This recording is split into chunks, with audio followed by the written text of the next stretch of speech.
Buenos días, tardes o noches. Mi nombre es Kevin Oro, soy de la clase de patología con el doctor Kevin Arita y hoy vamos a abordar un tema de vital importancia en la patología y la medicina clínica en general, los trastornos hemodinámicos, las enfermedades tromboembólicas y el shock. Estos conceptos son fundamentales para entender una amplia gama de condiciones médicas que afectan la circulación sanguínea y en consecuencia al funcionamiento integral del organismo. Ok, a lo largo de la presentación vamos a estar viendo temas como los trastornos hemodinámicos, hemostasia, trastornos hemorrágicos y trombosis, también lo que son enfermedad tromboembólica y shock. Finalmente abordaremos estos temas con hacerlo lo más general y lo más rápido posible. Ok, en términos simples, cuando hablamos de edemas y derrames, nos referimos a la acumulación anormal de líquidos en los tejidos y las cavidades corporales. Esto puede ocurrir por varios motivos, como problemas cardiovasculares, renales o hepáticos. Básicamente es cuando el líquido que normalmente debería estar circulando en nuestros vasos sanguíneos se filtra y se acumula en los lugares equivocados. Uno de los principales culpables de esta acumulación es el aumento de la presión hidrostática o la reducción de la presión coloidosmótica. Imaginen que nuestros vasos sanguíneos son como mangueras. Okay. Si la presión dentro de las mangueras aumenta demasiado o si la presión que mantiene el líquido dentro de las mangueras disminuye, el líquido empieza a escaparse y se acumula en los tejidos circundantes. Ok, en la imagen de la derecha, las que les puse, podemos ver que los líquidos se mueven entre los vasos sanguíneos y los tejidos. La presión hidrostática, o sea, la fuerza que empuja el líquido fuera de los vasos, es demasiado alta. O si la presión osmótica, la fuerza, o sea, la que se refiere a la fuerza que retiene el líquido dentro de los vasos, es demasiado baja, terminaremos con problemas de edema y derrame.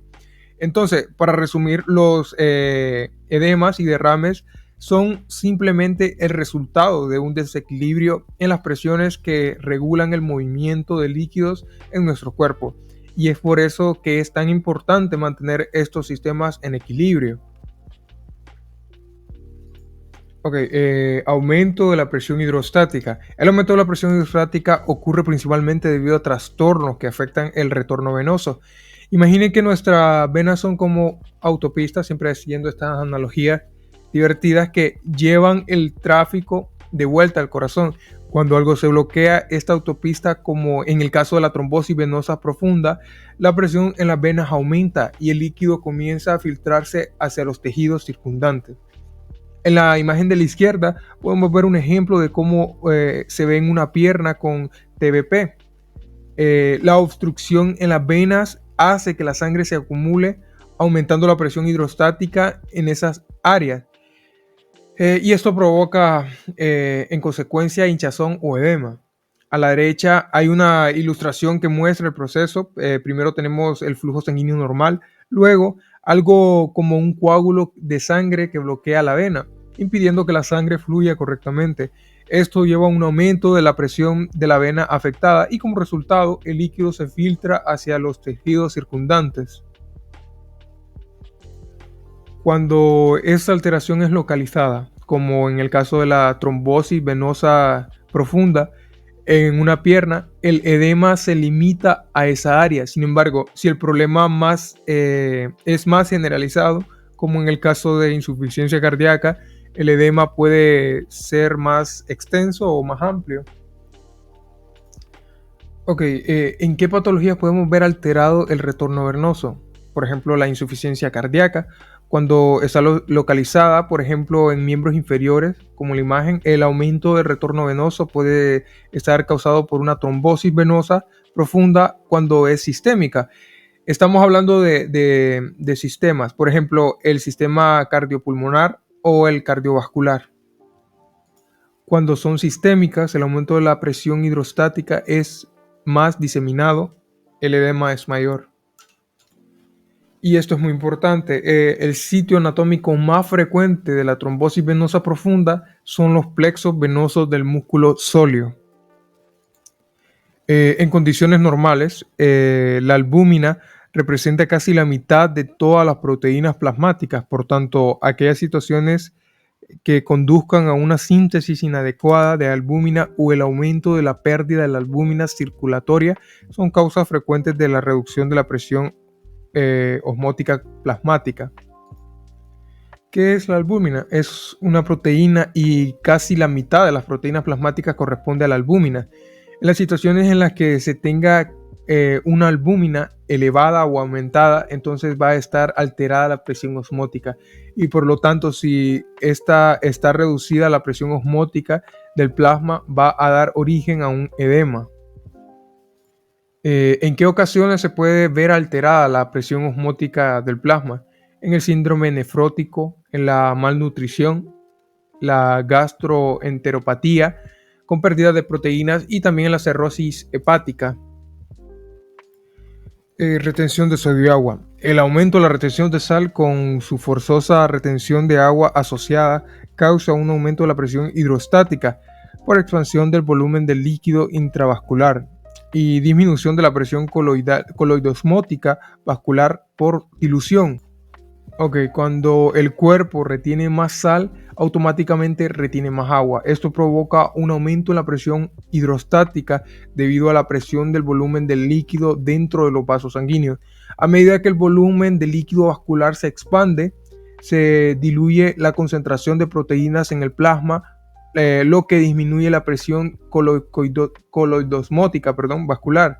Esta combinación de factores puede llevar a una serie de complicaciones, incluyendo la malformación de edemas y el aumento de la presión arterial. Por lo tanto, entender estos mecanismos funciona es esencial para manejar las condiciones que implican la retención de líquidos. ¿Qué puede causar el consumo, un consumo exceso de sal? Pues muy simple, hipertensión arterial. En cuanto a la obstrucción linfática, los traumatismos, la fibrosis, los tumores infiltrantes y algunos microorganismos infecciosos pueden afectar los vasos linfáticos y alterar el proceso de eliminación del líquido intersticial, dando lugar a linfoedema en la parte afectada del cuerpo. La obstrucción linfática también se puede ver en la inflamación o también en el cáncer. Como causa del edema también está la inflamación aguda y la crónica. Se puede observar el edema en distintas partes del cuerpo, por ejemplo, edema subcutáneo, en pacientes con presión arterial aumentada, las embarazadas, por ejemplo, en miembros inferiores. Edema ortostático aparece cuando las personas están de pie.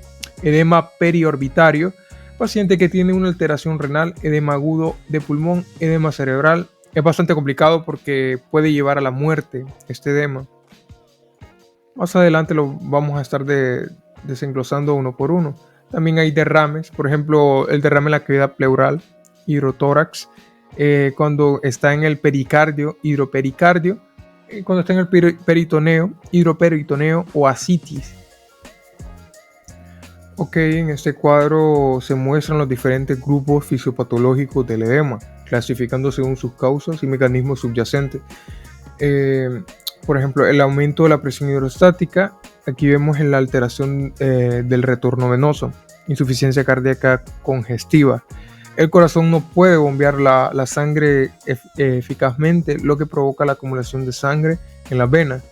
Pericarditis constrictiva. La inflamación del pericardio restringe la capacidad del corazón para bombear sangre. Ascitis o cirrosis hepática. Acumulación de líquido en el abdomen debido a la enfermedad hepática. Obstrucción o compresión venosa, por ejemplo la trombosis, formación de coágulos que bloquean las venas. Presión externa, por ejemplo masa, compresión de las venas por tumores u otras masas. Inactividad de las extremidades inferiores con posición hacia abajo prolongada. Mantener las piernas en una posición hacia abajo durante mucho tiempo puede dificultar el retorno venoso. Dilatación arterial. El calor. El calor puede causar vasodilatación, aumento de la presión hidrostática, desregulación neurohumoral, alteraciones en los mecanismos de control de los vasos sanguíneos, reducción de la presión osmótica del plasma, o sea, hipoproteinemia, glomerulopatías con pérdida de proteínas, o el síndrome nefrótico, enfermedades renales que causan pérdida de proteínas en la orina. Cirrosis hepática es cuando el hígado está dañado, no produce suficientes proteínas, malnutrición, falta de ingestas adecuadas de proteínas, gastroenteropatías con pérdida de proteínas, enfermedades del tracto gastrointestinal que causan pérdida de proteínas, obstrucción linfática. Lo podemos tener inflamatoria, la inflamación que bloquea los vasos linfáticos, neoplásica. Los tumores pueden obstruir los vasos linfáticos postquirúrgicos. La cirugía puede dañar los vasos linfáticos también. Postradiación, la radiación es uno de los factores por los cuales se dañan los vasos linfáticos. La retención de sodio, ingesta excesiva de sal con insuficiencia renal, la incapacidad de los riñones para excretar sodio adecuadamente, aumento de la absorción tubular del sodio por hipoperfusión renal, o sea, reducción del flujo sanguíneo o los riñones, que aumenta la reabsorción del sodio, aumento de la secreción de la renina, angiotensina, aldosterona. Este sistema hormonal regula la retención de sodio y agua. Por último, la inflamación aguda, respuesta inicial del cuerpo a una lesión o infección, inflamación crónica, inflamación persistente a largo plazo, angiogenia, formación de nuevos vasos sanguíneos que puede acompañar de inflamación. En este diagrama nos muestra cómo se puede formar el edema en diferentes situaciones médicas. Empezamos por insuficiencia cardíaca, cuando el corazón no bombea bien, aumenta la presión de los capilares, o sea, los vasos sanguíneos pequeños. Además, menos sangre llega a los riñones, lo que se activa un sistema llamado renina-angiotensina. Esto lleva a que los riñones retengan más sodio y más agua, aumentando el volumen de sangre.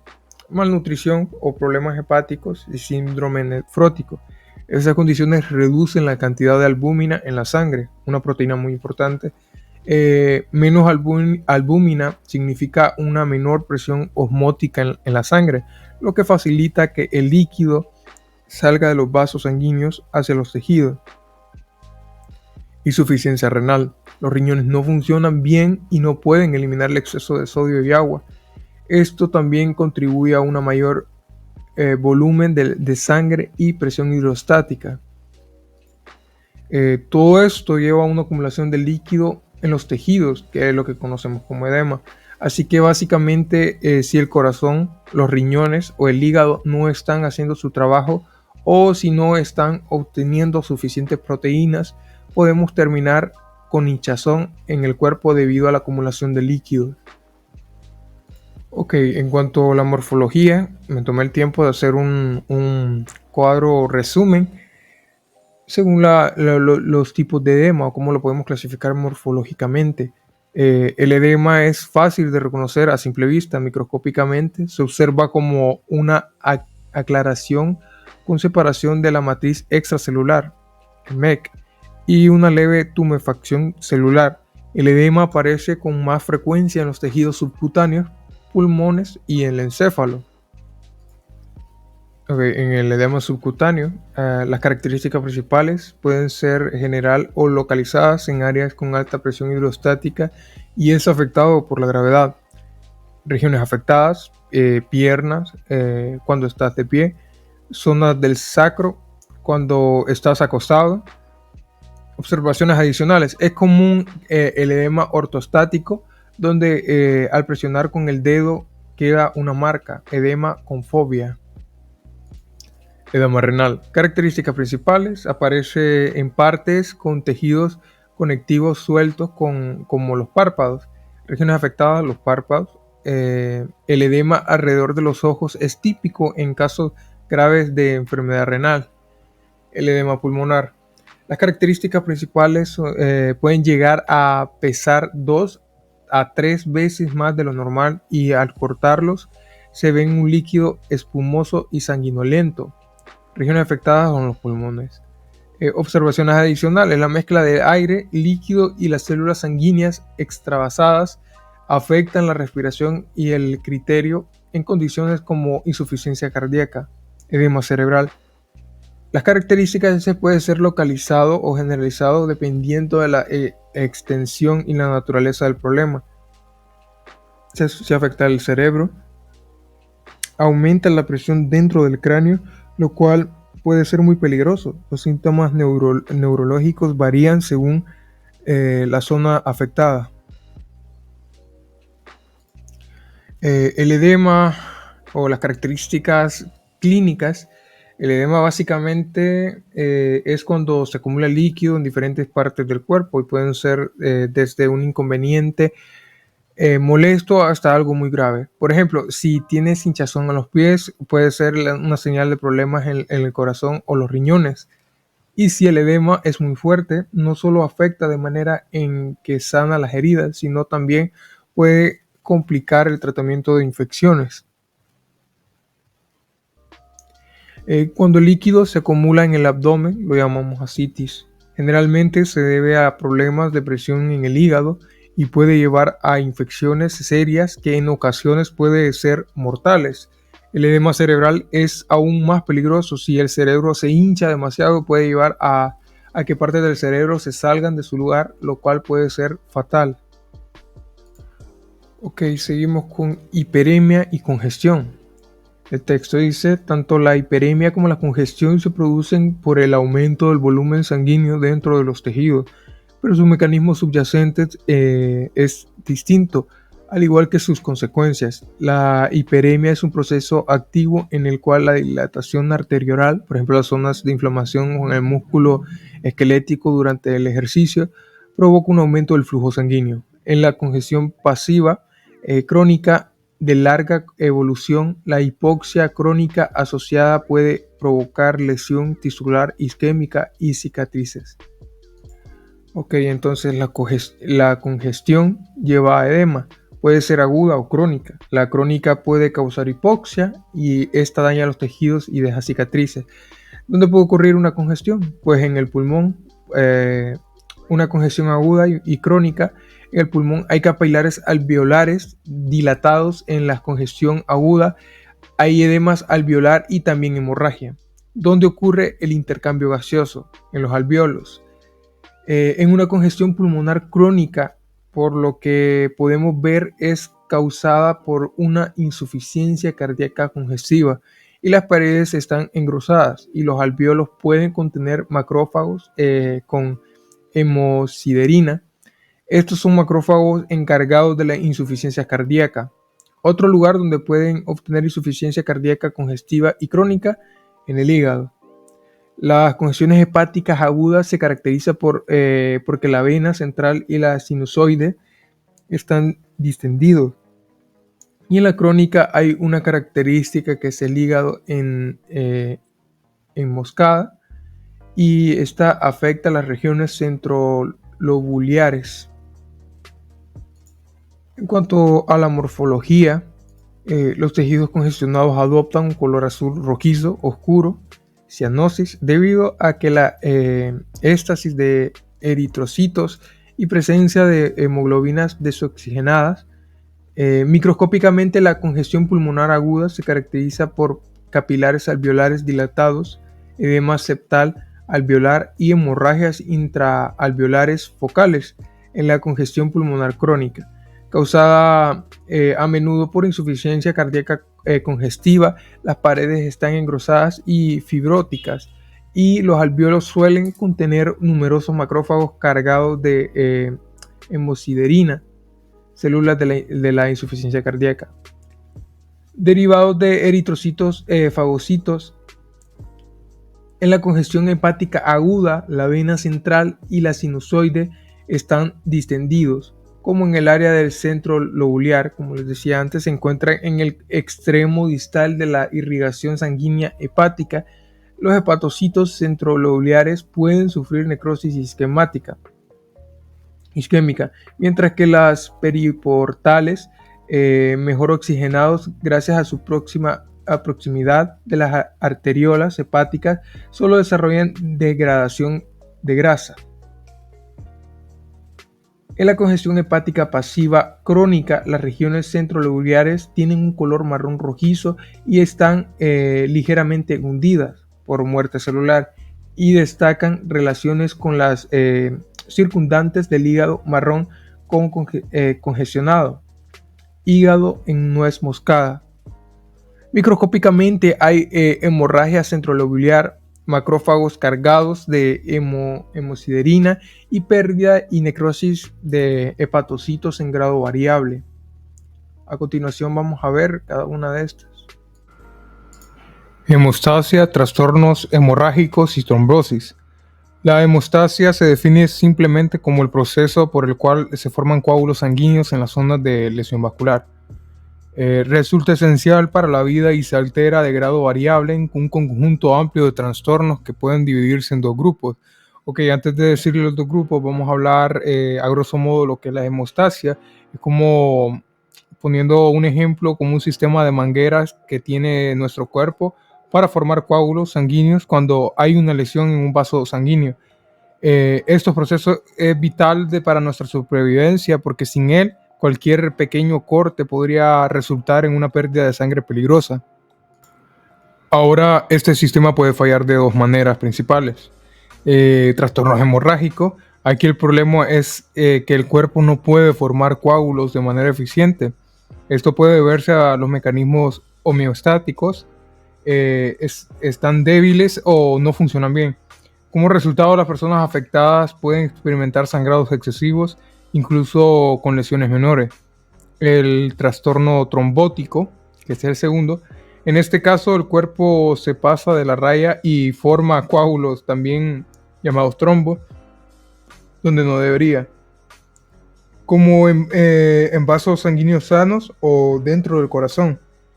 Estos coágulos pueden bloquear el flujo sanguíneo y causar problemas serios como un ataque al corazón o un derrame cerebral. Aquí podemos ver una imagen del hígado con congestión pasiva crónica y necrosis hemorrágica. La congestión pasiva crónica, en la primera parte de la imagen, en la A, vemos como las áreas centrales del hígado están más rojizas y un poco hundidas en comparación con el tejido hepático sano alrededor. Esto da lugar a un patrón que se conoce como hígado de nuez moscada, porque se parece a la superficie cortada de una nuez moscada. Necrosis centrolobular. En la segunda parte de la imagen, en la parte B, se observa necrosis, o sea, muerte celular en el centro de los lóbulos del hígado, donde los hepatocitos, las células del hígado, están degenerando y hay hemorragia. Ok, para ponerlo en términos más simples, estamos viendo un hígado con problemas de circulación sanguínea. Las zonas rojizas y hundidas indican que la sangre no está fluyendo correctamente, lo que causa daño y muerte de las células hepáticas acompañado de un sangrado. Estas condiciones suelen ser una señal de problemas más grandes como insuficiencia cardíaca, que pueden llevar a que el hígado no reciba suficiente sangre oxigenada o que la sangre se acumule en él, dañando todos sus tejidos. La hemostasia normal. La hemostasia es un proceso súper organizado en el que trabajan en equipo las plaquetas, que son unas pequeñas células en la sangre, los factores de coagulación, unas proteínas especiales y el endotelio, la capa interna de los vasos sanguíneos. Todo esto ocurre en el lugar donde hay una lesión en un vaso sanguíneo y termina con la formación de un coágulo de sangre que ayuda a prevenir o limitar el sangrado. Vasoconstricción arterioral. Lo primero que pasa cuando hay una lesión en los vasos sanguíneos, se contraen, algo así como cuando aprietas una manguera para que salga menos agua. Esta vasoconstricción arteriolar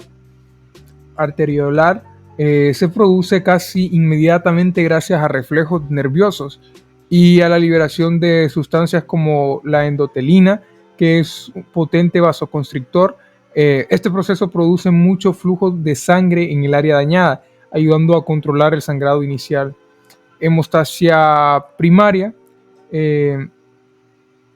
En esta hay una formación de un tapón plaquetario. Cuando se rompe el endotelio, la pared interna del vaso, se expone el factor de von Willebrand y el colágeno subendotelial. Estos dos elementos actúan como señales de emergencia que tratan a las plaquetas hacia el área lesionada. Las plaquetas se adhieren a estos y al colágeno y empiezan a activarse.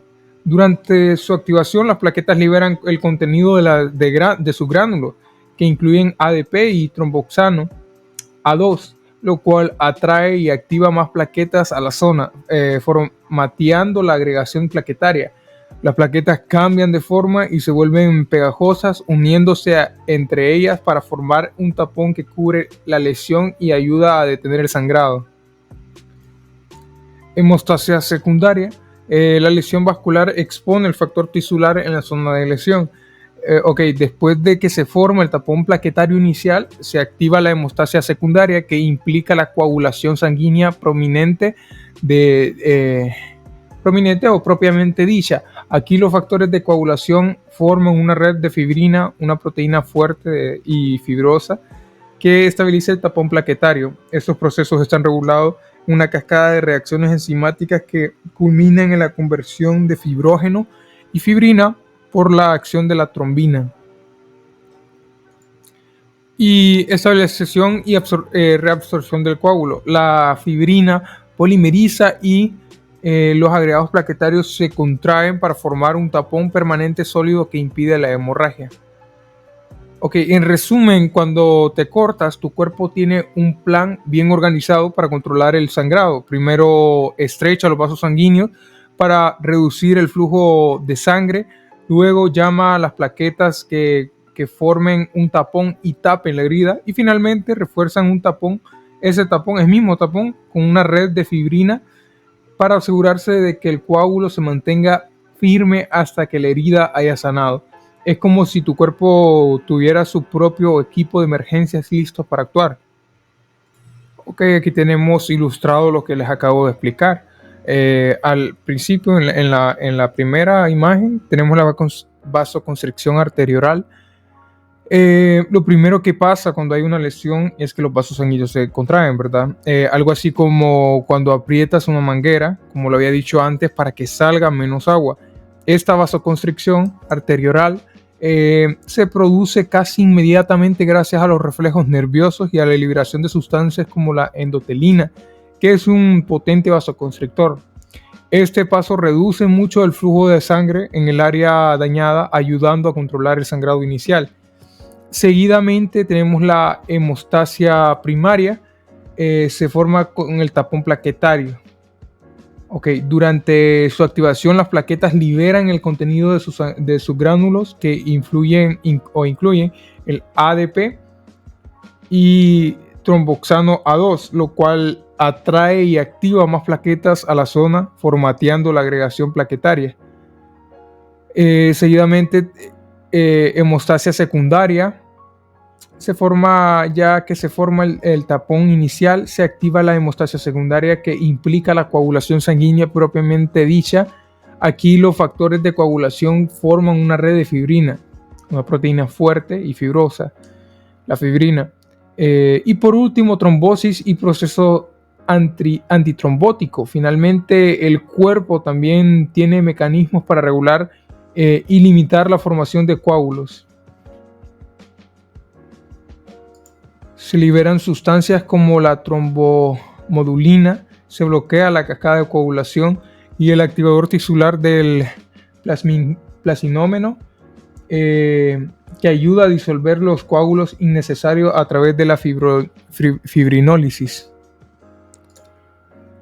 Las plaquetas. Las plaquetas son claves en el proceso de la hemostasia porque juegan un papel fundamental en la formación del tapón inicial, que sella el defecto de los vasos sanguíneos y proporciona una superficie donde se une y se concentran los factores de coagulación activos. Cuando ocurre una lesión en el vaso sanguíneo, las plaquetas entran en contacto con el tejido conectivo subendotelial, específicamente con las proteínas como el factor de la Willebrand y el colágeno. Esta interacción desencadenará una serie de reacciones en las plaquetas que culminan en la formación de un tapón plaquetario. El proceso incluye varias etapas. Adición plaquetaria, las plaquetas se adhieren al WF y al colágeno expuesto en los sitios de la lesión vascular. Cambio rápido de la formación plaquetaria. Las plaquetas activadas cambian rápidamente de forma, lo cual les permite interactuar y unirse entre ellas. Secreción de gránulos. Las plaquetas liberan el contenido de sus gránulos, que incluyen sustancias como el ADP y el tromboxano A2. Estos compuestos ayudan a reclutar más plaquetas a las zonas afectadas y amplifican la respuesta plaquetaria. Agregación plaquetaria. Como resultado de la activación y la liberación de sus gránulos, las plaquetas se agrandan entre sí, formando un tapón que tapona, vale la redundancia, la lesión y detiene el sangrado inicial.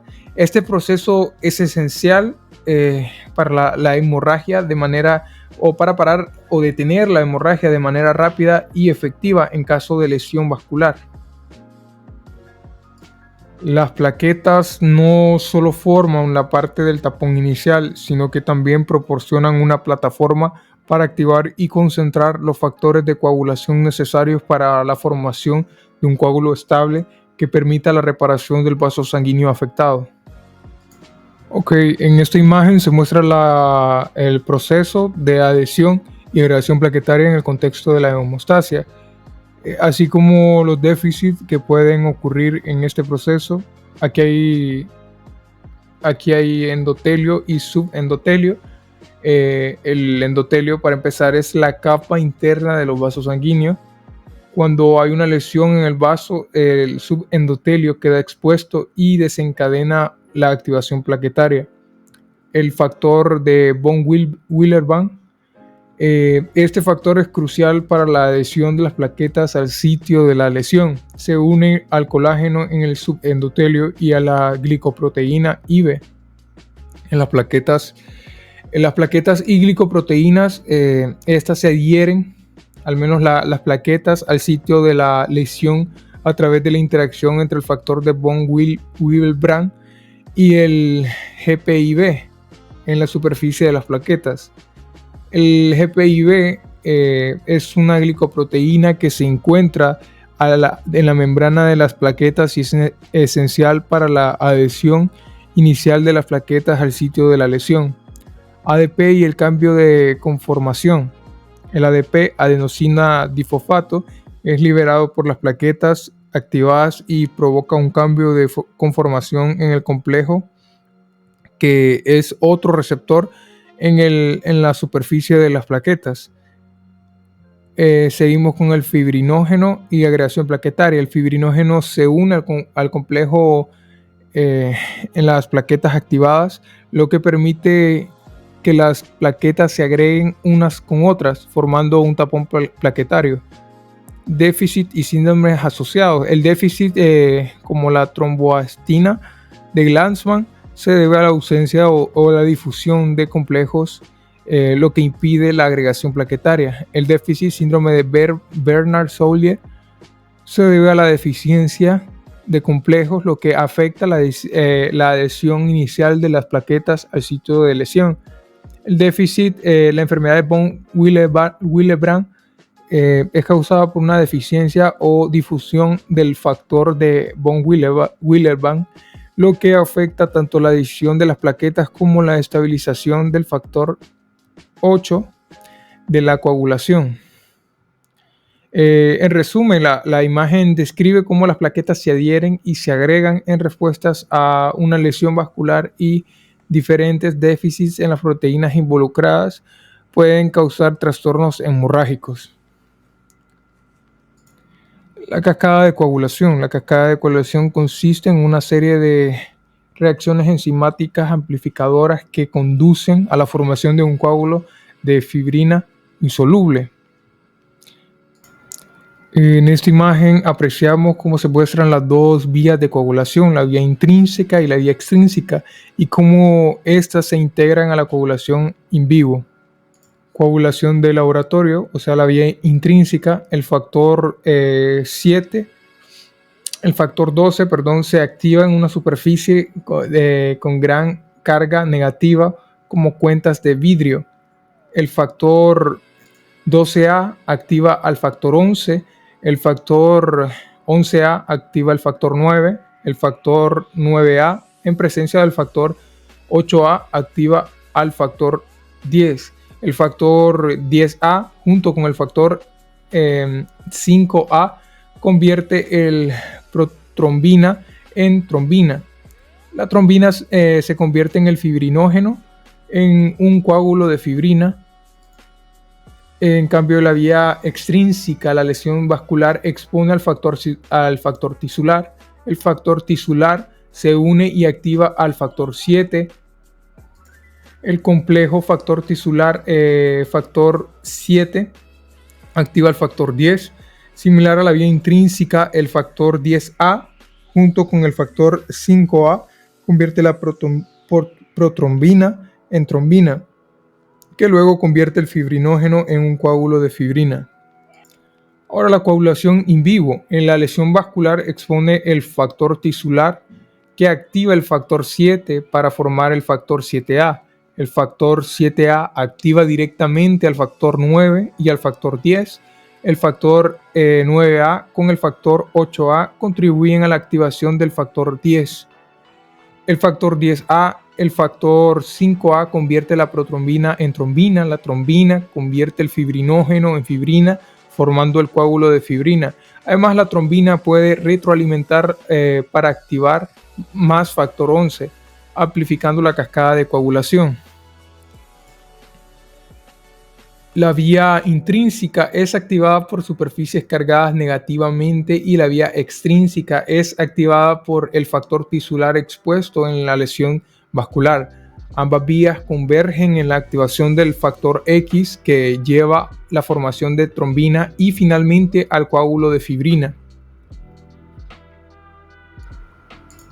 Hemostasia, trastornos hemorrágicos y trombosis. La hemostasia se define simplemente como el proceso por el cual se forman coágulos sanguíneos en las zonas de lesión vascular. Resulta esencial para la vida y se altera de grado variable en un conjunto amplio de trastornos que pueden dividirse en dos grupos. Ok, antes de decir los dos grupos, vamos a hablar a grosso modo lo que es la hemostasia.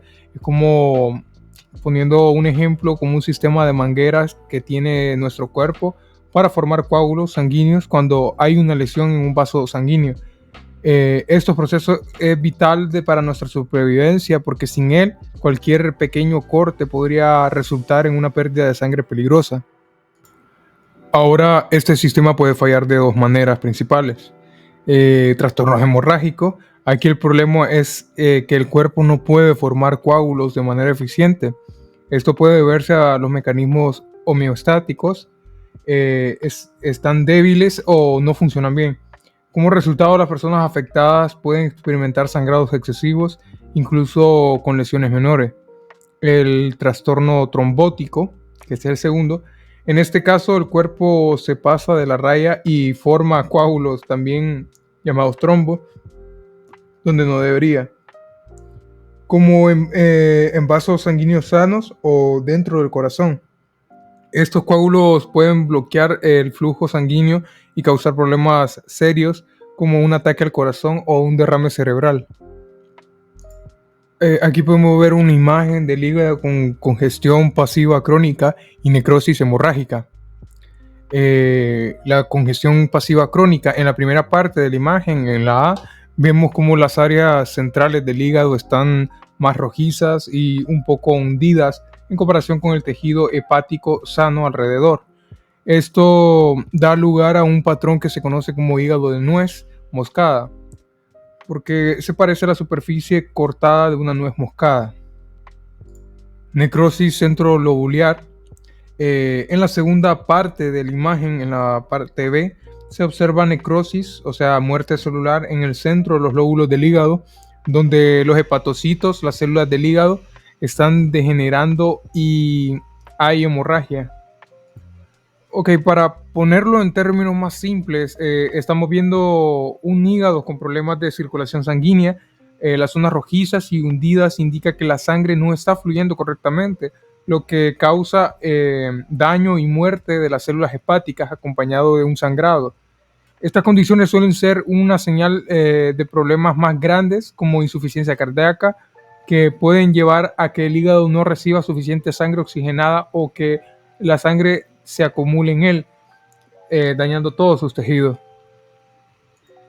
La hemostasia normal. La hemostasia es un proceso súper organizado en el que trabajan en equipo las plaquetas, que son unas pequeñas células en la sangre, los factores de coagulación, unas proteínas especiales y el endotelio, la capa interna de los vasos sanguíneos. Todo esto ocurre en el lugar donde hay una lesión en un vaso sanguíneo y termina con la formación de un coágulo de sangre que ayuda a prevenir o limitar el sangrado. Vasoconstricción arterial. Lo primero que pasa cuando hay una lesión en los vasos sanguíneos, se contraen, algo así como cuando aprietas una manguera para que salga menos agua. Esta vasoconstricción arteriolar se produce casi inmediatamente gracias a reflejos nerviosos y a la liberación de sustancias como la endotelina, que es un potente vasoconstrictor. Este proceso produce mucho flujo de sangre en el área dañada, ayudando a controlar el sangrado inicial. Hemostasia primaria. En esta hay una formación de un tapón plaquetario. Cuando se rompe el endotelio, la pared interna del vaso, se expone el factor de von Willebrand y el colágeno endotelial. Estos dos elementos actúan como señales de emergencia que tratan a las plaquetas hacia el área lesionada. Las plaquetas se adhieren a estos y al colágeno y empiezan a activarse. Durante su activación, las plaquetas liberan el contenido de su gránulo, que incluyen ADP y tromboxano A2, lo cual atrae y activa más plaquetas a la zona, formateando la agregación plaquetaria. Las plaquetas cambian de forma y se vuelven pegajosas, uniéndose entre ellas para formar un tapón que cubre la lesión y ayuda a detener el sangrado. Hemostasia secundaria. La lesión vascular expone el factor tisular en la zona de lesión. Después de que se forma el tapón plaquetario inicial, se activa la hemostasia secundaria, que implica la coagulación sanguínea prominente o propiamente dicha. Aquí los factores de coagulación forman una red de fibrina, una proteína fuerte y fibrosa que estabiliza el tapón plaquetario. Estos procesos están regulados en una cascada de reacciones enzimáticas que culminan en la conversión de fibrógeno y fibrina por la acción de la trombina. Y estabilización y reabsorción del coágulo. La fibrina polimeriza y los agregados plaquetarios se contraen para formar un tapón permanente sólido que impide la hemorragia. En resumen, cuando te cortas, tu cuerpo tiene un plan bien organizado para controlar el sangrado. Primero estrecha los vasos sanguíneos para reducir el flujo de sangre. Luego llama a las plaquetas que formen un tapón y tapen la herida. Y finalmente refuerzan un tapón, el mismo tapón, con una red de fibrina para asegurarse de que el coágulo se mantenga firme hasta que la herida haya sanado. Es como si tu cuerpo tuviera su propio equipo de emergencias listos para actuar. Aquí tenemos ilustrado lo que les acabo de explicar. Al principio, en la primera imagen, tenemos la vasoconstricción arterial.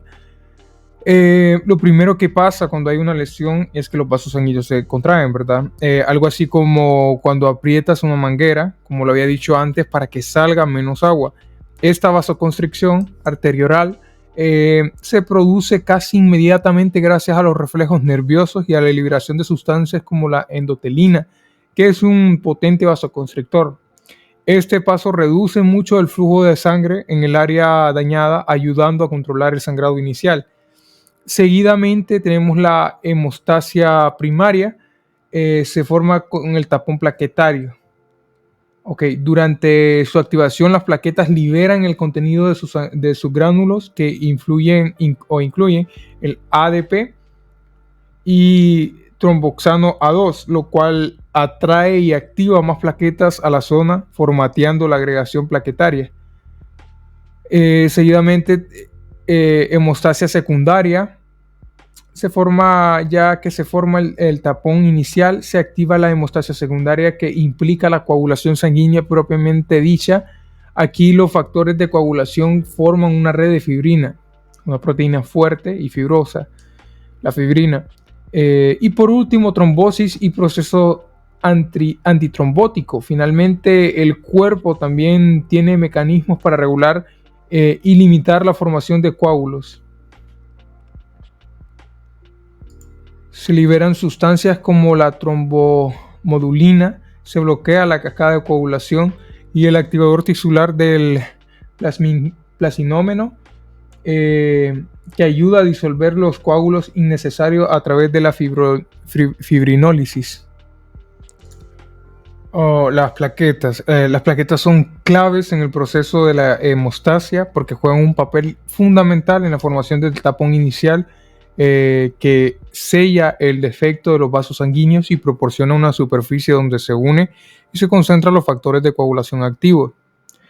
Cuando ocurre una lesión en el vaso sanguíneo, las plaquetas entran en contacto con el tejido conectivo subendotelial, específicamente con las proteínas como el factor de la Willebrand y el colágeno. Esta interacción desencadenará una serie de reacciones en las plaquetas que culminan en la formación de un tapón plaquetario. El proceso incluye varias etapas. Adhesión plaquetaria. Las plaquetas se adhieren al WF y al colágeno expuesto en los sitios de la lesión vascular. Cambio rápido de la formación plaquetaria. Las plaquetas activadas cambian rápidamente de forma, lo cual les permite interactuar y unirse entre ellas. Secreción de gránulos. Las plaquetas liberan el contenido de sus gránulos, que incluyen sustancias como el ADP y el tromboxano A2. Estos compuestos ayudan a reclutar más plaquetas a las zonas afectadas y amplifican la respuesta plaquetaria. Agregación plaquetaria.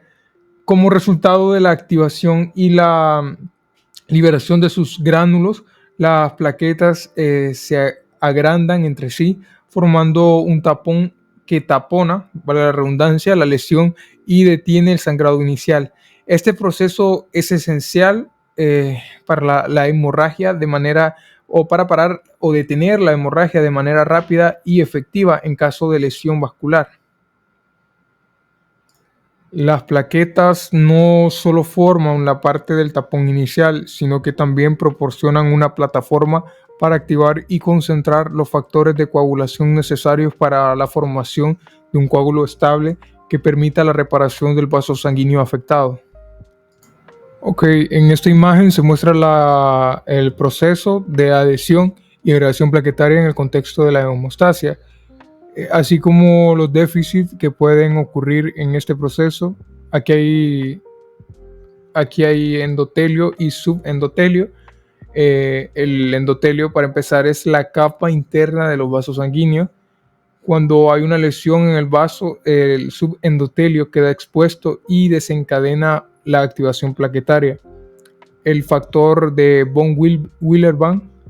Este factor es crucial para la adhesión de las plaquetas al sitio de la lesión. Se une al colágeno en el subendotelio y a la glicoproteína IB.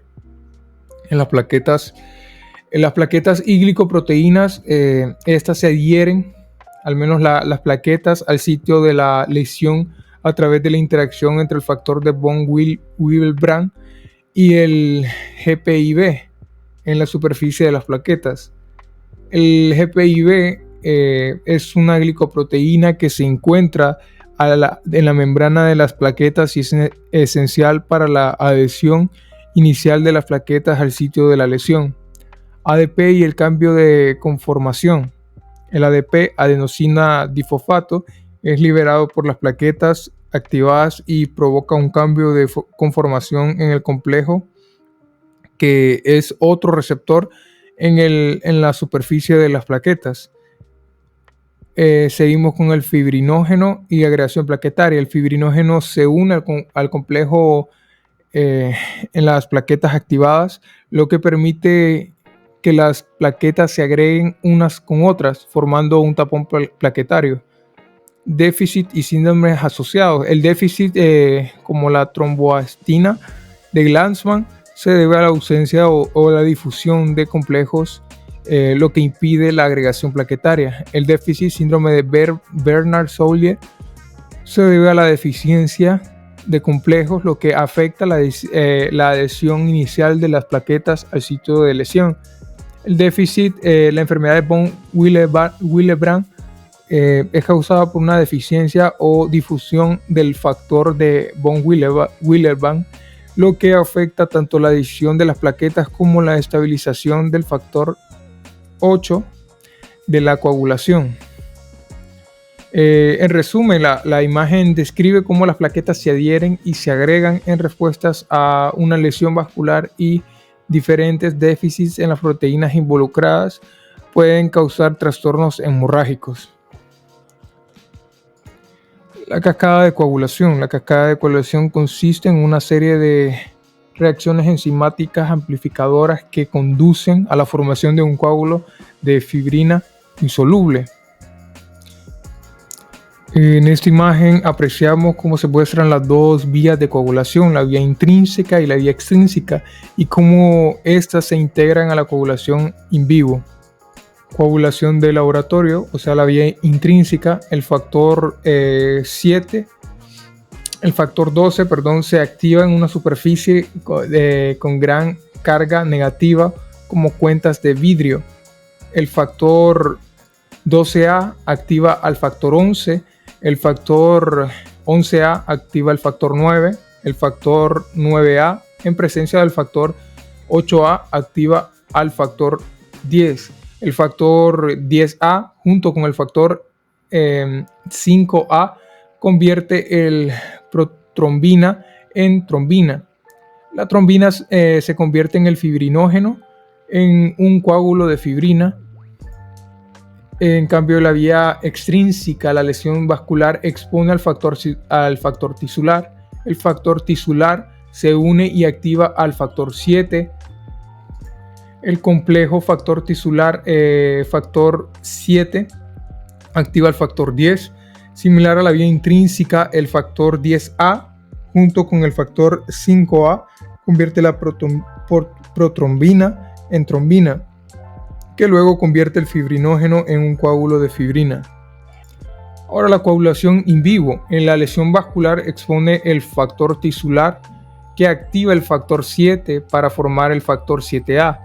El factor 7A activa directamente al factor 9 y al factor 10.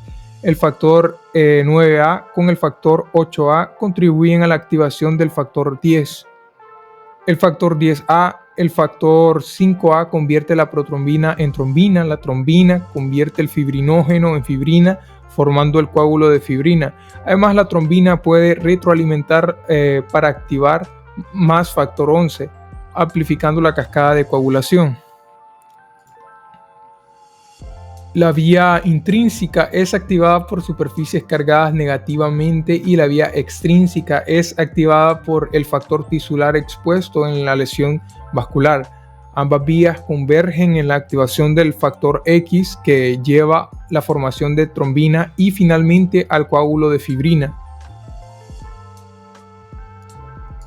Ok, aquí tenemos un esquema detallado de la cascada de coagulación, específicamente la conversión del factor X en factor XA y luego la conversión del factor 2 protrombina en el factor 2A trombina. Empezamos con la superficie del fosfolípido. Los fosfolípidos en la superficie de las plaquetas proporcionan una plataforma donde se ensamblan los componentes necesarios para la coagulación. El factor 9A, o sea, la enzima, el factor 9A es una proteasa activa que actúa como enzima en la reacción. El factor X es el sustrato que se convierte en su forma activa, factor XA. El factor acelera la reacción en la que el factor X se convierte en el factor XA, o sea, 10A. Calcio. Los iones de calcio son esenciales para la coagulación ya que ayudan a mantener unidos los componentes de la reacción. El factor 10A, una vez activado, se convierte en proteasa, que participa en la conversión de las protrombinas, factor 2, y trombina, factor 2A. El factor o el cofactor 5A, acelera la conversión de protrombina en trombina. El factor 2, o sea, la protrombina, es el sustrato que se convierte en trombina gracias a la acción del factor 10A y el factor 5A. La secuencia es la siguiente: el factor 9A junto con el cofactor 8A actúa sobre el factor 10 en presencia del calcio y fosfolípidos, convirtiéndolo en factores 10A. El factor 10A junto con el cofactor 5 actúa sobre el factor 2 protrombina, convirtiéndolo en la trombina. La trombina es esencial para la formación del coágulo, ya que convierte el fibrinógeno en fibrina, que es la proteína que forma la red del coágulo sanguíneo. De acuerdo con los análisis realizados en los laboratorios clínicos, la cascada de coagulación se puede dividir en la vía intrínseca y extrínseca, como antes lo habíamos visto. El tiempo protrombina evalúa la función de las proteínas involucradas en la vía extrínseca de la cascada de coagulación. Esta vía es crucial para iniciar rápidamente la formación del coágulo sanguíneo en respuesta a la lesión vascular. En el laboratorio se añaden el plasma, muestras de fosfolípidos, lípidos y factor tisular y el calcio, que es una sustancia clave para activar la cascada de coagulación.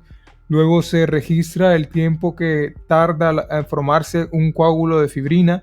Ese proceso evalúa la actividad de factores el 7, el 10, el 5 y el 2, la protrombina y el fibrinógeno, que son esenciales para la formación del coágulo en la sangre. El tiempo de tromboplastina parcial, el TTP, evalúa la función de las proteínas implicadas en la vía intrínseca de la cascada de coagulación. Esta vía se activa cuando los factores de coagulación endógenos se activan por contacto con superficies cargadas negativamente, como partículas de celulosa. En la prueba de laboratorio se añade estas partículas al plasma y se mide el tiempo necesario para formar un coágulo. Esta evaluación permite valorar la actividad de factores como el 12, el 11, el 9, el 8, el 10, el 5 y el 2, la protrombina y el fibrinógeno, que son esenciales para la coagulación efectiva en situaciones donde se requiere una respuesta más prolongada. Activadores claves de factores de coagulación. En el proceso de coagulación sanguínea se identifican complejos activadores importantes que juegan roles específicos, como lo es el factor 7A, factor tisular y factor 9. En el cuerpo humano se considera que el complejo formado por el factor 7 activado, o sea, el factor 7A, y el factor tisular es el activador más relevante del factor 9. Esta activación es crucial para iniciar la cascada de coagulación en la vía extrínseca. Y seguimos con el factor 9A y el factor 8A y el factor 10. Por otro lado, el complejo formado por el factor 9 activado junto con el factor 8 activado se reconoce como el activador principal del factor 10. Esta etapa es esencial para la vía intrínseca de la coagulación, facilitando la conversión de proenzimas inactivas en enzimas activas, lo que lleva a la formación de fibrina y a la consolidación del coágulo. Funciones principales de la fibrina. Conversión del fibrógeno en fibrina, por ejemplo, entrecruzada. La fibrina se forma cuando el fibrógeno soluble se convierte en filamentos de fibrina insoluble. Estos filamentos se entrelazan para formar una red tridimensional que estabiliza el tapón plaquetario y forma el coágulo de manera efectiva. Activación plaquetaria. La fibrina no solo proporciona un andamiaje estructural para el coágulo, sino que también facilita la activación y la agregación plaquetaria. Esto es crucial para la formación inicial de un tapón plaquetario y para detener el sangrado. Efectos proinflamatorios. La fibrina, además de su función primaria en la coagulación, puede tener efectos proinflamatorios al interactuar con células del sistema inmunitario y promover respuestas inflamatorias locales. Este proceso es importante en la fase inicial de la reparación de tejidos. Efectos anticoagulantes. Aunque la fibrina es esencial para la formación inicial del coágulo, también se ha identificado funciones anticoagulantes. Por ejemplo, ciertas formas de fibrina pueden inhibir la formación de nuevos coágulos o facilitar la disolución de coágulos existentes a través de procesos como la fibrinólisis. Bueno, aquí tenemos el papel de la trombina y la hemostasia. ¿Cómo se genera la fibrina? La trombina convierte el fibrinógeno en fibrina, que es crucial para la formación de coágulos en la sangre estable. La fibrina entrecruza se forma cuando la trombina activa el factor 8 que une las hebras de fibrina. Agregación plaquetaria. La trombina induce directamente la agregación plaquetaria, estimula la producción de tromboxano A2 y es un potente agregante plaquetario y vasoconstrictor. En la activación del endotelio, la trombina activa las células endoteliales, las cuales responden expresando moléculas de adhesión y liberando citocinas como el PDGF, factor de crecimiento derivado de las plaquetas. Activación del leucocito. La trombina activa los neutrófilos y monocitos, lo que contribuye a la respuesta inflamatoria y la defensa contra infecciones. Adhesión de los neutrófilos. La trombina facilita la adhesión de neutrófilos a la matriz extracelular, MEC, lo que es importante para la migración de estos leucocitos hacia los sitios de daño o infecciones. Activación del linfocito. La trombina también puede influir en la activación de linfocitos, aunque este efecto es menos directo comparado con otros tipos de células. Activación de células del músculo liso. La trombina puede estimular las células del músculo liso para que proliferen y produzcan factor de crecimiento, que juega un papel importante en la reparación de los vasos sanguíneos y la patogénesis de las enfermedades como la aterosclerosis. En general, la trombina no solo es fundamental para la formación de coágulos de fibrina y la hemostasia, sino que también tiene múltiples roles en la activación de modulaciones de diferentes tipos de células, contribuyendo a la respuesta inflamatoria y a la reparación tisular. Factores que limitan la coagulación.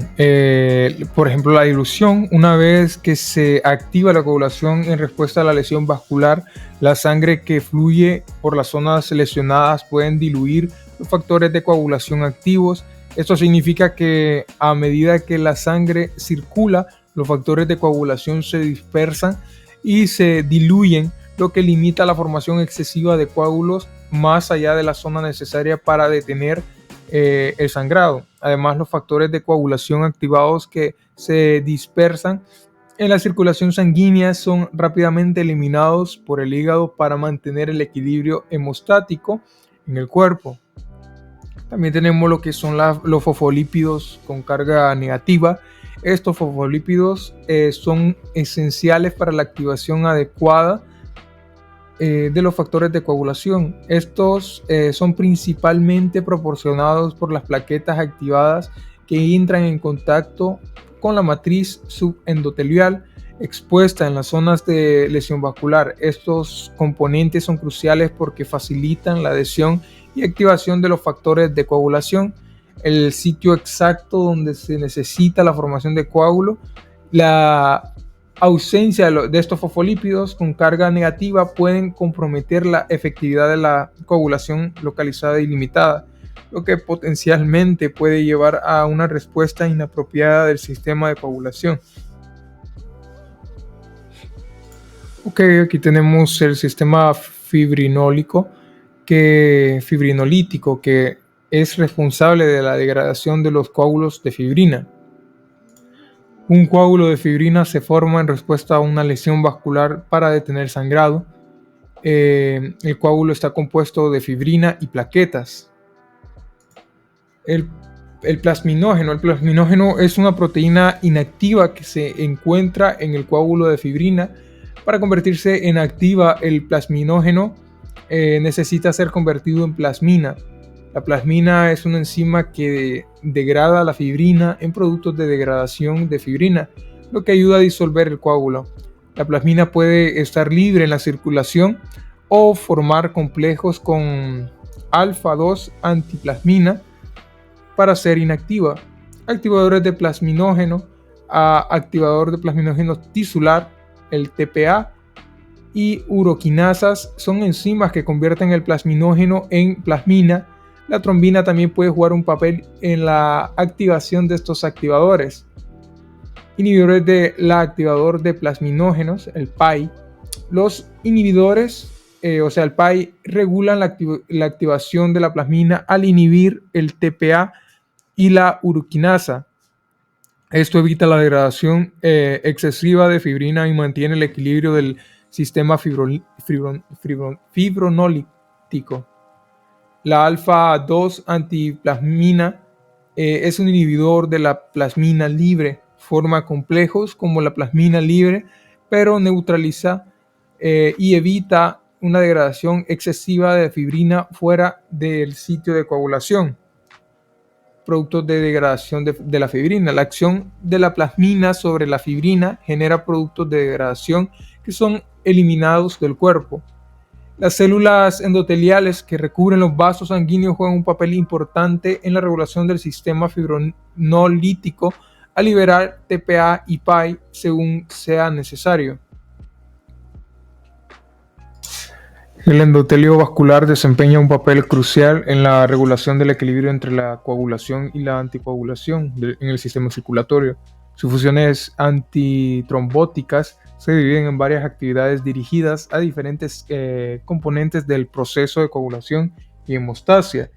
Propiedades antitrombóticas del endotelio. Efectos inhibidores de las plaquetas. El endotelio produce sustancias que inhiben la activación y agregación de las plaquetas, ayudando así a prevenir la formación de tapones plaquetarios innecesarios que podrían obstruir el flujo sanguíneo.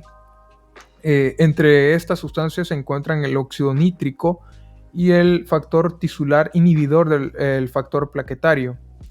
Efectos anticoagulantes. El endotelio expresa en su superficie moléculas anticoagulantes como la trombomudulina, que se une a la trombina y convierte su acción procoagulante a anticoagulante. Además, sintetiza y libera hiperinalique, moléculas similares a heparina que inhiben directamente la acción de varios factores de coagulación. Efectos fibrinólicos. En el endotelio también se regula los fibrinólisis, el proceso por el cual el coágulo de fibrina son disueltos, producen y liberan el activador tisular del plasminógeno que convierte el plasminógeno en plasmina. La plasmina es una enzima que degrada la fibrina, disolviendo así el coágulo y restaurando la permeabilidad vascular normal. Balance y regulación. El balance cuidadoso entre estas actividades antitrombóticas y actividades procoagulantes del endotelio es crucial para determinar si se forma, se propaga o se disuelve un coágulo en respuesta a una lesión vascular. Este control preciso es fundamental para mantener la homeostasis y prevenir tanto la trombosis patológica como la hemorragia excesiva. Los trastornos hemorrágicos están asociados con hemorragias anormales que pueden ser causadas por defectos en los pares o los vasos sanguíneos, paredes o vasos sanguíneos, las plaquetas o los factores de coagulación. Todos estos componentes deben funcionar correctamente para que asegurar una hemostasia efectiva, es decir, el proceso debe tener el sangrado cuando se produce una lesión vascular. Principios generales sobre la hemorragia y sus consecuencias. La alteración de la hemostasia primaria, defectos de plaquetas o enfermedades de Willebrand. Defectos de las plaquetas. Cuando las plaquetas no funcionan correctamente debido a defectos genéticos o adquiridos, la formación del tapón plaquetario puede ser inadecuado. Esto lleva a una incapacidad para detener el sangrado inicialmente, incluso antes de lesiones menores. Enfermedades de von Willebrand. El trastorno hereditario afecta la función del factor de von necesario para la adhesión de las plaquetas en el sitio de lesión vascular. Sin una función adecuada de este factor, la formación del tapón plaquetario es deficiente, lo que aumenta el riesgo de la hemorragia prolongadas. Alteraciones de la hemostasia secundaria. Defectos de los factores de coagulación. Los factores de coagulación como el factor 8, 9 y 10 y otros son esenciales para la formación de fibrina y consolidación del coágulo. Deficiencias en cualquiera de estos factores pueden resaltar una coagulación defectuosa, donde los coágulos formados son débiles o ineficaces para detener el sangrado. Los trastornos genéticos de la hemofilia A y B son productos de defectos en los factores de coagulación que causan hemorragias recurrentes y prolongadas, especialmente en las articulaciones y músculos.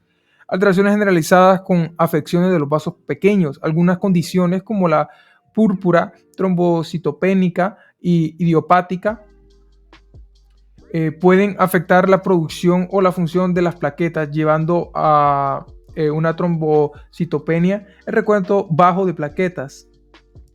Esto puede resultar en hemorragias cutáneas y mucosas debido a la falta de plaquetas para formar el tapón plaquetario necesario en respuesta a lesiones pequeñas en los vasos sanguíneos. En esas imágenes podemos encontrar en la parte izquierda hemorragias petequial puntiformes en la mucosa del colon, consecuencia de la trombocitopenia, y una hemorragia intracerebral mortal.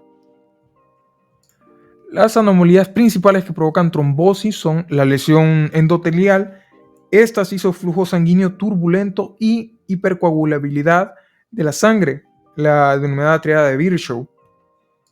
La trombosis es una de las plagas del mundo moderno porque subyace de formas más graves y frecuentes de la enfermedad cardiovascular. ¿La formación de un coágulo es buena o es mala? Bueno, depende de la situación, puede ser bueno o malo. Cuando el coágulo se forma en un vaso que tiene una lesión y hay hemorragia, es bueno. Pero cuando el coágulo se forma en un vaso sano, es malo y se llama trombosis. La trombosis es la formación de un trombo. Y solo para resaltar la triada de Virchow, las lesiones endoteliales, éstasis o flujo sanguíneo turbulento, cuando se enlentece el flujo sanguíneo, constituye principalmente la formación de trombos, hipercoagulabilidad de la sangre. Cuando hay lesión del endotelio hay activación de las plaquetas. Los trombos son ricos en plaquetas. Y aquí tenemos la triada de Virchow, la que les estaba comentando: lesión endotelial, flujo sanguíneo anómalo, hipercoagulabilidad. La lesión endotelial, esta es causante de activaciones plaquetarias, subyace casi inevitablemente a la formación de trombos en el corazón y la circulación arterial, en los que la elevada velocidad del flujo sanguíneo impide la formación de coágulos. Los trombos cardíacos y arteriales especialmente son muy ricos en plaquetas y se piensa que la adhesión y la activación de plaquetaria no son un requisito previo necesario para la formación de trombos en situaciones de alta fuerza de cizallamiento, como la presente en las arterias. Algunas de las alteraciones protrombóticas principales como el cambio de procoagulantes. Las células endoteliales activadas por citocinas inflamatorias regulan la expresión trombomodulina, modulador clave de la activación de la trombina, como ya mencionamos, la que mejora las acciones procoagulantes y proinflamatorias de la trombina. Efectos antifibrinolíticos. Las células endoteliales activadas secretan inhibidores del activador del plasminógeno PAI y que limitan la fibrinólisis y regulan la baja expresión de TPA, alteraciones que favorecen asimismo el desarrollo de los trombos.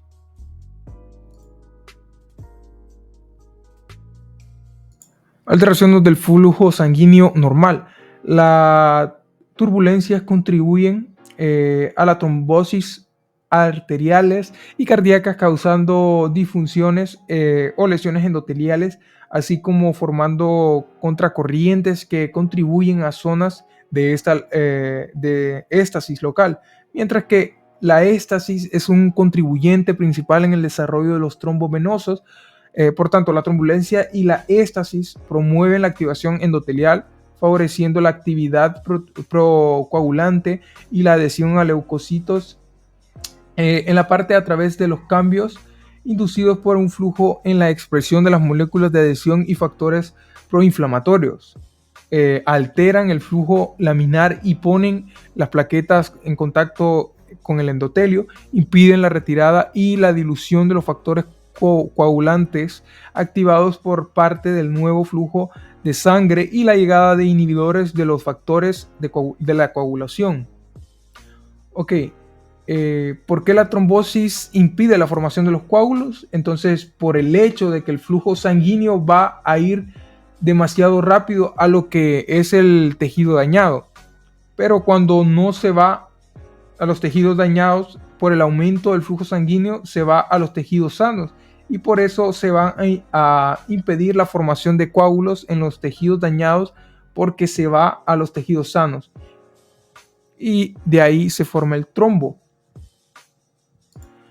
Hipercoagulabilidad es la tendencia anormalmente elevada de la sangre a coagularse, y está causada de manera característica por alteraciones en los factores de coagulación. De las causas hereditarias de esta hipercoagulabilidad, las mutaciones puntuales en el gen del factor 5 y las protrombinas son las más frecuentes. Se enumeran a continuación factores 5 de Leiden. Cerca del 2 al 15% de las personas de raza blanca tienen una mutación de un solo nucleótido en el factor 5, que se denomina el factor 5 de Leiden, en honor a la ciudad de los Países Bajos donde se descubrió. Grandes rasgos, como cualquier trastorno de la sangre que predispone a la trombosis, hay trastornos de trombosis venosa, como los primarios, que son los genéticos. La mutación del factor 5 de Leiden, la mutación de la protrombina también, por ejemplo. Secundarios, que son los adquiridos, el reposo en cama, porque el flujo sanguíneo se enlentece y puede llegar a trombos en vasos sanos, el infarto, el miocardio y la fibrilación auricular. Hay que tener en cuenta las causas hereditarias de la hipercoagulabilidad en pacientes mayores de 50 años. En las personas de raza negra, el factor de Leiden o el factor 5 está deficiente, pero puede estar presente en ambas razas. En esto, hay síndromes adquiridos. Síndrome de la trombocitopenia, incluida por heparina, ocurre después de la administración de la heparina no fraccionada. Pasa porque cuando se administra no fraccionada, aparece anticuerpos, y esto reconoce a la heparina y el factor 4 plaquetario. Entonces, cuando se une los anticuerpos de la heparina, causan una trombocitopenia cuando las plaquetas están bajas, que causa que no se formen el tapón plaquetario, por lo que los pacientes no van a hacer un coágulo. Si el coágulo forma el trombo y por esta razón el paciente hace trombosis. Otro sería el síndrome por anticuerpos antifosfolipídicos o síndrome de anticuerpos lipídicos. Hay anticuerpos que están presentes en el lupus que también actúan en este síndrome. Estos pacientes también hacen trombosis y este síndrome hay que descartarlo siempre que se mire un paciente con abortos a repetición. Tiene manifestaciones como el edema agudo en el pulmón, la hipertensión pulmonar cuando hay una presión arterial pulmonar a más de 25 milímetros de mercurio. El accidente cerebrovascular y la embolia puede ser primario o secundario. Síndrome de trombocitopenia inducida por heparina, el TIH. Este síndrome es un trastorno grave, potencialmente mortal, que aparece tras la administración de heparina no fraccionada. Es consecuencia de la formación de anticuerpos que reconocen el complejo de heparina y el PF4 sobre la superficie de las plaquetas, así como el complejo de las moléculas similares a la heparina y proteínas similares a la PF4 en la superficie de las células endoteliales. La proteína PF4 se encuentra normalmente en los gránulos y es liberada al activarse en las plaquetas. El síndrome por anticuerpos antifosfolipídicos, el SAA, es un trastorno autoinmunitario caracterizado por presentar o la presencia de uno o más anticuerpos antifosfolipídicos, trombosis arterial o venosa y complicaciones gestionales. El síndrome por anticuerpos antifosfolipídicos puede ser primario o secundario cuando los pacientes tienen una enfermedad autoinmunitario bien definido, por ejemplo, el lupus eritematoso sistemático, padecen del síndrome antifosfolipídico. Este se denomina secundario. De ahí la denominación anterior del síndrome antifosfolipídico. Las manifestaciones clínicas del síndrome antifosfolipídico son variadas. Entre ellas se encuentra la trombosis de repetición, abortos espontáneos repetidos, vegetaciones de las válvulas cardíacas y trombocitopenia. Dependiendo del lecho vascular afectado, las presentaciones clínicas pueden incluir embolia pulmonar tras una trombosis venosa de las extremidades inferiores, hipertensión pulmonar por émbolos pulmonares subclínicos resivalentes, cardiopatía vascular, accidentes cerebrovasculares, infartos intestinal o hipertensión vasculorenal. Bueno, me tomé el tiempo de hacer un cuadro con los aspectos y la descripción y la morfología de esto. La formación y la localización pueden desarrollarse en cualquier parte del sistema cardiovascular, varían en forma y tamaño según la zona de la causa. Tipos de trombo pueden ser arteriales y cardíacos, áreas de turbulencia o lesión endotelial, crecen en dirección retrógrada, pueden fragmentarse. Pueden ser venosos también, formados en zonas de éstasis, carecen en dirección del flujo sanguíneo, trombos rojos o de éstasis. Características y laminaciones: líneas de SAN, plaquetas y fibrina alterando con eritrocitos, indican la formación de la sangre circundante, premortem. Tipos específicos: trombos murales, trombos arteriales, trombos venosos. Diferencia entre coágulos postmortem: gelatinosos con porción inferior roja y superior amarilla, no adheridos a la pared del vaso. Vegetación en válvulas cardíacas infectadas asociadas a endocarditis infecciosa, estériles relacionadas con hipercoagulabilidad o lupus eritematoso sistemático. En esta imagen podemos apreciar lo que son trombos murales, el trombo en la punta de los ventrículos izquierdo y derecho, se cicatriza en fibrosis blanca. Okay. En la B podemos ver trombo laminado en un aneurisma de la aorta abdominal dilatado. Además, hay múltiples trombos murales fibrales superpuestos a lesiones arterioscleróticas avanzadas. En la porción más proximal de la aorta, lado izquierdo de la fotografía. En la evolución del trombo, hay propagación, los trombos acumulan más plaquetas y fibrina. Embolia, los trombos se desprenden y migran a otros lugares de la vasculatura, más adelante, vamos a describirla más adelante. Disolución. Esta es el resultado de la fibrinólisis que puede producir la contracción rápida y desaparición total de los trombos recientes. Por el contrario, el extenso depósito de fibrina y su entrecruzamiento en los trombos más antiguos los hacen más resistentes a la lisis, la destrucción. Organización y recanalización. Los trombos más antiguos se organizan por el crecimiento de células endoteliales, células del músculo liso y fibroblastos. Con el tiempo se forman canales capilares que establecen la continuidad de la luz original, aunque en un grado variable. Aquí podemos apreciar una imagen de un pequeño aumento de la arteria trombosada con tensión para el tejido elástico.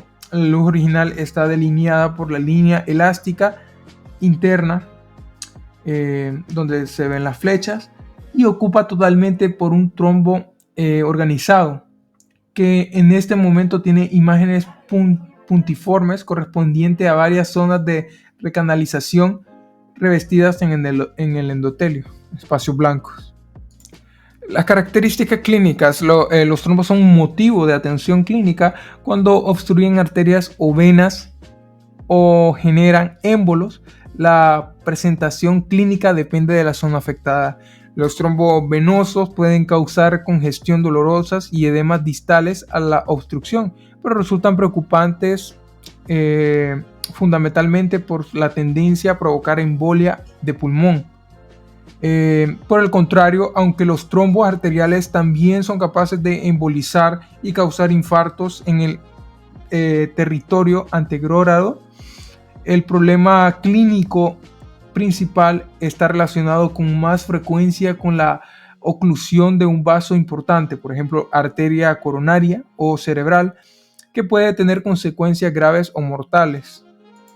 Ok, vamos a hablar de la trombosis venosa, la flebotrombosis. Es la formación de un coágulo sanguíneo, trombo, en una vena. En la mayoría de los casos, los trombos venosos ocurren en las venas de las piernas, tanto en las venas superficiales como en las profundas. Trombo venoso superficial, lo vamos a ir desglosando uno por uno. La localización de esto, los trombos venosos superficiales son comunes en las venas afenas, especialmente cuando existen varices en estas venas. Síntomas: estos trombos provocan congestión local, hinchazón, o sea, tumefacción, dolor, sensibilidad al tacto en la zona afectada. A diferencia de los trombos en las venas profundas, los trombos superficiales raramente causan embolias pulmonares. Complicaciones locales: sin embargo, el edema asociado y la alteración del drenaje venoso pueden predisponer a la piel, sobre todo el trombo, a desarrollar infecciones y úlceras, conocidas como úlceras varicosas. Estas complicaciones pueden ser crónicas y difíciles de tratar. Trombosis venosa. Ahora vamos con la trombosis venosa profunda, la TVP. La localización y la gravedad ocurre en las grandes venas de las piernas, típicamente en la vena poplitea, femoral e ilíaca. Este tipo de trombosis se considera más grave debido a su capacidad para desplazar con mayor frecuencia a los pulmones, provocando embolias. Los síntomas y riesgos son dolor en la pierna, hinchazón, sensibilidad y enrojecimiento de la piel. El mayor riesgo radica en el potencial de los trombos se desprendan y viajen a los pulmones, causando infartos pulmonares graves y potencialmente mortales. Ok, aunque los trombos venosos superficiales puedan causar síntomas locales molestos y predisponer a complicaciones térmicas, los trombos en las venas profundas representan un mayor riesgo de embolia pulmonar y deben ser tratados con mayor urgencia médica. Bueno, y aquí unos conceptos claves de la trombosis. El desarrollo del trombo suele estar relacionado con uno o más elementos de la triada de Virchow. Lesión endotelial por toxinas, hipertensión, inflamación o productos metabólicos asociada con activación endotelial y cambios en la expresión génica endotelial que favorece a la coagulación. Alteraciones del flujo sanguíneo, éstasis o turbulencia, por ejemplo, debido a aneurismas, placas arterioscleróticas. Hipercoagulabilidad, ya sea primaria, factor de Leiden, aumento de la síntesis de protrombina, déficit de antitrombina, o secundaria, por ejemplo, reposo en cama, lesión tisular, cáncer o desarrollo del anticuerpo APL, síndrome de anticuerpo antifosfolipídico, o anticuerpos contra los complejos PF4, heparina, trombocitopenia incluida por heparina. Los trombos pueden propagarse, resolverse y organizarse o embolizarse. La trombosis causan lesiones tisular mediante la oclusión vascular local o embolia distal. Embolia pulmonar.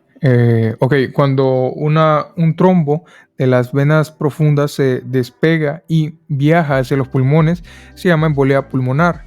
Y es la forma más común de la enfermedad de tromboembólica. Los trombos de la trombosis venosa profunda pueden desmenuzarse y viajar a través del lado derecho del corazón hasta quedar atascados en las arterias pulmonares. Dependiendo de su tamaño, pueden bloquear las arterias pulmonar principal, quedarse en la bifurcación en forma de silla de montar, como una silla de montar de caballo, o llegar a ramificaciones más pequeñas de las arterias. A menudo hay varios émbolos que pueden ocurrir al mismo tiempo o de manera secuencial, surgiendo de un coágulo grande que se descompone o se ha descompuesto en fragmentos más pequeños. Después de una embolia pulmonar, el paciente corre un alto riesgo de tener episodios adicionales en el futuro. Las principales consecuencias funcionales de los émbolos pulmonares. Los émbolos pulmonares en su mayoría de 60-80% pasan desapercibidos porque son muy chiquitos, pero si bloquean el 60% o más de la circulación en los pulmones, puede llevar a la muerte repentina, problemas graves de corazón derecho o un colapso total del sistema cardiovascular. Cuando tapan arterias medianas, a veces puede haber sangrado en algunos pulmones, pero normalmente no causan infartos. Pero si bloquean las arteriolas más chicas, ahí sí que puede causar un sangrado o infarto. Si esto pasa muchas veces, puede resultar en presión alta en los pulmones y problemas con los ventrículos derecho del corazón. En esta imagen podemos apreciar lo que es un émbolo procedente de una trombosis venosa profunda de la extremidad inferior encajado en una bifurcación de la arteria pulmonar. Trombosis sistemática. La trombosis sistemática es diferente de los émbolos venosos porque estos últimos casi siempre van al pulmón, mientras que los de la arteria pueden ir a diferentes partes del cuerpo. El lugar donde se quedan depende de por dónde viajen en la sangre y cuánto flujo reciban de los tejidos hacia adelante. La mayoría terminan en las piernas, el 75%, o en el cerebro, pero también pueden afectar otros lugares como el intestino, riñones o vasos a otros vasos. La consecuencia de estos émbolos depende de la de lo vulnerable que sea el tejido al no recibir suficiente sangre, del tamaño del vaso bloqueado y de si hay otros caminos para que la sangre circule alrededor. En general, esto suele llevar a un infarto en el tejido afectado.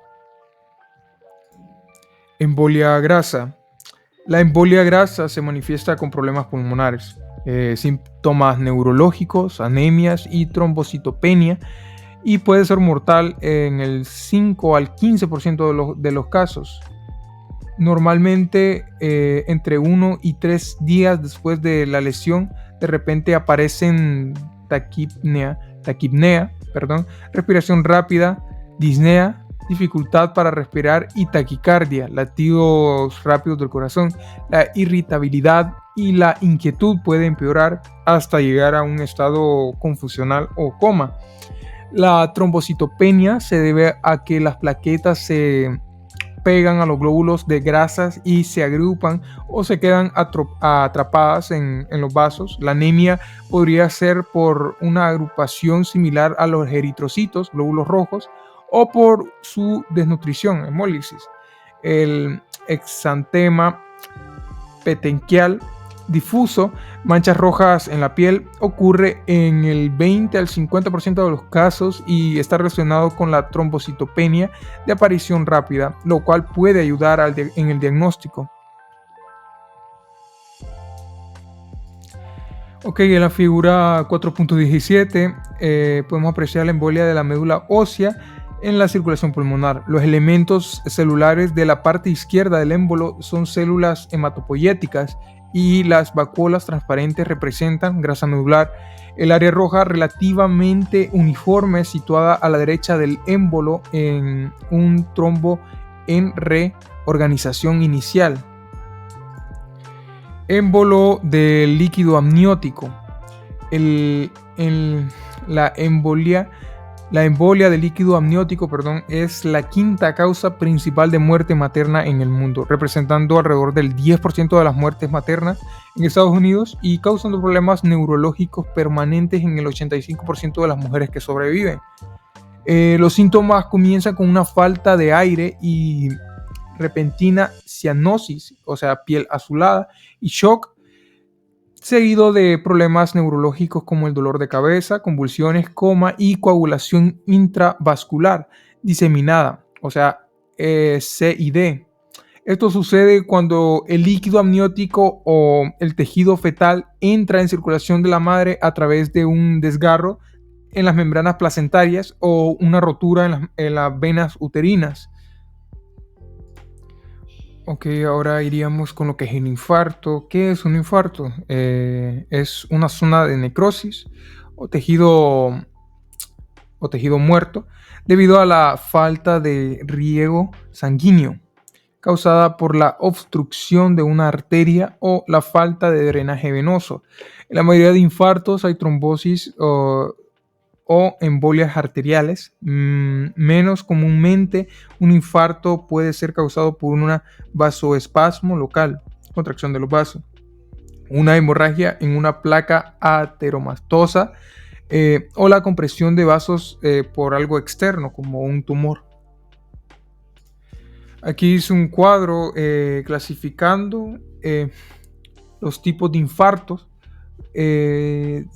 La clasificación sería según el color y presencia de infecciones: rojo, hemorrágicos o blancos, anémicos, sépticos o estériles. En infartos rojos hay oclusiones venosas, torsión testicular, tejidos laxos y esponjosos, por ejemplo el pulmón, tejidos con circulación doble, por ejemplo el intestino delgado, pulmón, tejido previamente congestionado, restablecimiento del flujo en una zona de oclusión arterial previa y necrosis.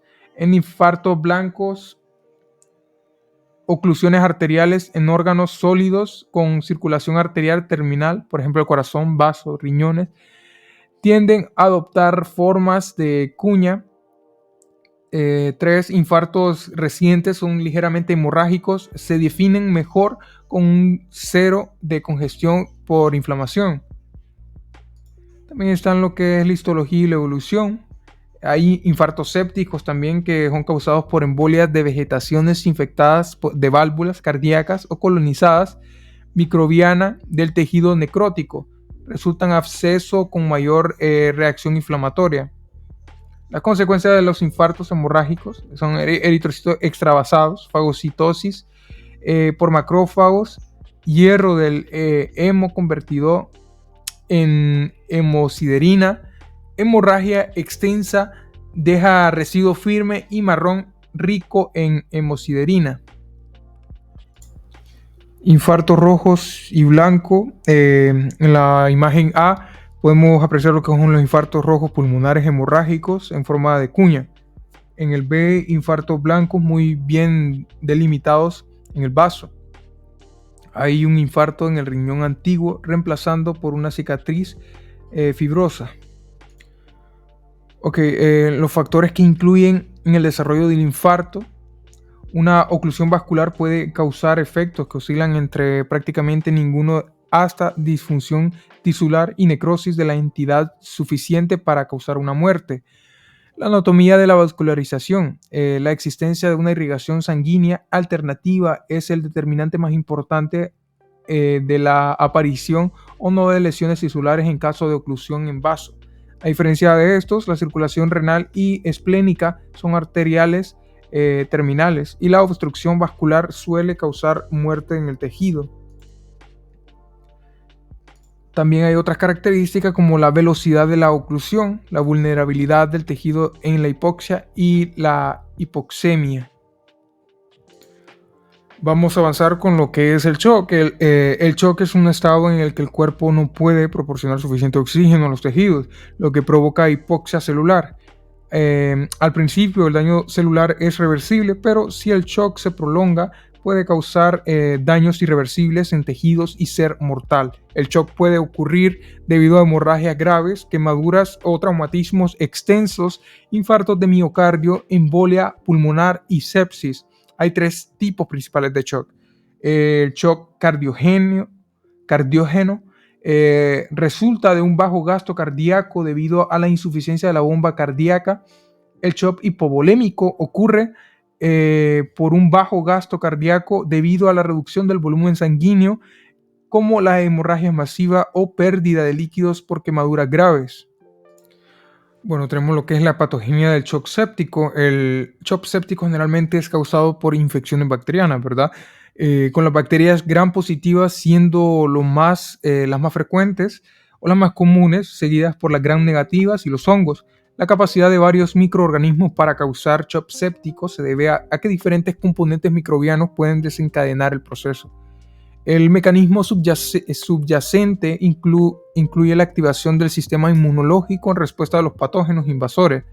Los productos microbianos como las endotoxinas, las bacterias gram negativas y componentes de la pared celular de las bacterias gram positivas estimulan una respuesta inflamatoria sistemática.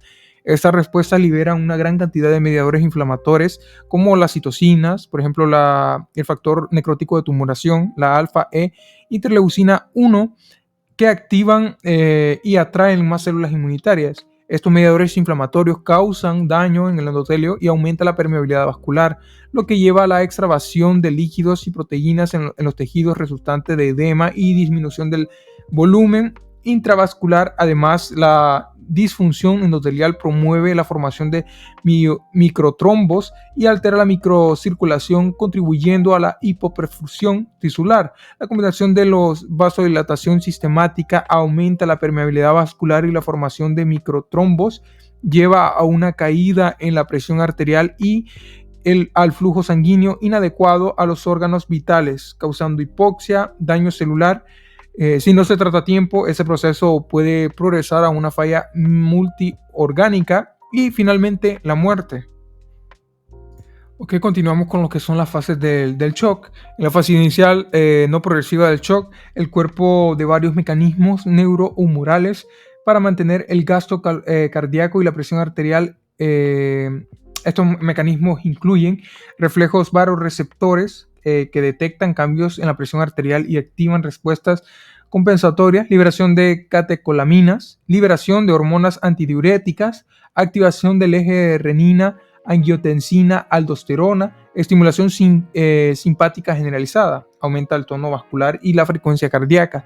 ¿Cuál es la progresión del shock? En las siguientes etapas, conocidas como la fase progresiva, la acidosis metabólica láctica, se desarrolla debido a la falta de oxígeno en los tejidos, lo que reduce el pH tisular y amortigua las respuestas vasomotoras. Esto lleva a dilatación de las arteriolas, estancamientos periféricos. ¿Cuáles son las consecuencias del estancamiento? Lesiones anóxicas en células endoteliales. El estancamiento de la sangre y la dilatación de las arteriolas contribuyen a la falta de oxígeno en los tejidos, lo que puede dañar las células endoteliales. La coagulación intravascular diseminada o el CID. La lesión endotelial puede desencadenar la CID, una condición grave que agrava aún más el shock y puede llevar a una falla multiorgánica si no se interviene de manera adecuada. Las características clínicas del shock. En el shock hipovolémico y cardiógeno, los pacientes suelen tener hipotensión, pulso rápido y débil, taquipnea, o sea, respiración baja, piel cianótica, fría y húmeda. En el shock séptico, la piel puede estar inicialmente caliente y enrojecida debido a la vasodilatación periférica. Las amenazas y pronósticos. La principal amenaza es el problema inicial que causó el shock, como un infarto, una hemorragia grave o una infección bacteriana. Los cambios en el corazón, cerebro y pulmones empeoran rápidamente la situación. Si el paciente sobrevive al problema inicial, la función renal puede deteriorarse, llevando a una fase con poca producción de orina, acidosis y desequilibrios electrolíticos. Probabilidades de sobrevivir. En el shock hipovolémico con un tratamiento adecuado, más del 90% de los pacientes jóvenes y sin otras enfermedades sobreviven. En el shock séptico y cardiógeno tienen un pronóstico mucho peor, incluso con la mejor atención médica. Este ha sido toda la exposición por el día de hoy. Gracias por su atención.